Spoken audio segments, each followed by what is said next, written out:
Hello everyone, welcome to my channel Mademoiselle Pi. Today we will see how to use type function with three arguments in Python and what are the benefits. The basic type function with two arguments is mainly used to know what is the type of the object or a variable. I have already made a dedicated video on the basic type function and you can have a look over it. It will help you to have a base knowledge.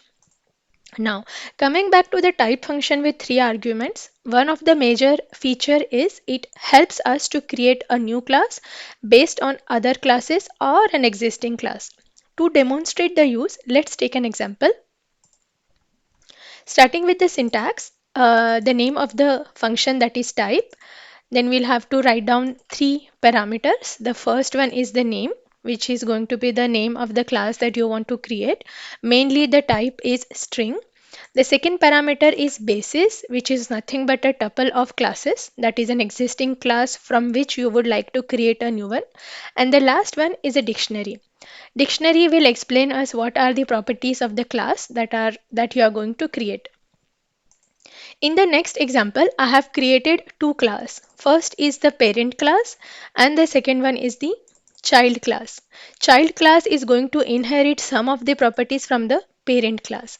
In this example, you will see that in order to create a new class or a child class based on the existing or a parent class, we have to write down 4 lines of code in a classic way of creating a new class. There is the advantage which comes into picture with the type function.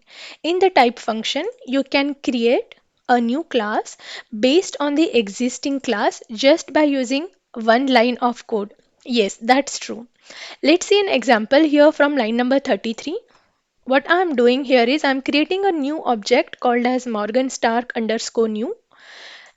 The type function first parameter is the name of the class that I'm going to create. Second parameter is a tuple where I'm precising the parent class from which I would like to create a new one. And finally, the dictionary, which will say that the property of the new class that I'm creating is a name. And I'm passing a value as Morgan. In the next line, I'm creating an object which will nothing but the instance of the uh, class that we just created and I'm passing the variable.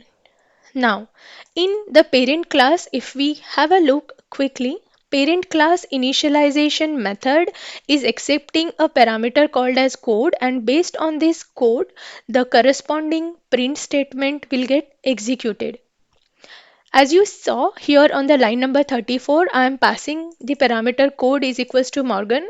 So hence coming back to the init method of the parent class, the second else if condition will get executed and the corresponding print statement will also be executed. And finally, I am just going to print the object that is storing the memory address of the object, which is also storing the instance of the new class that we created. In the output, you will see that the first print statement has got executed because of the init method of the parent class. And finally, the new object that we created, it is showing us the memory address where the object is being created. There are two things that we can summarize with this example. The first one is that we can inherit properties, variables, methods of a parent class in a more advanced way. Secondly, the type function here is replacing the 4 lines of code by only one. Using the type function, you can create a class or inherit the parent class using only 1 line of code. And on top of all, you can store the new class in a variable and the class is created fully dynamically. That is line number 33. I hope this example was clear enough. And if you have any questions or you would like to have more explanation on that, don't hesitate to write down in the comment section. Thanks for watching the video. If you like the content, hit the like button and do subscribe to stay tuned. Thank you.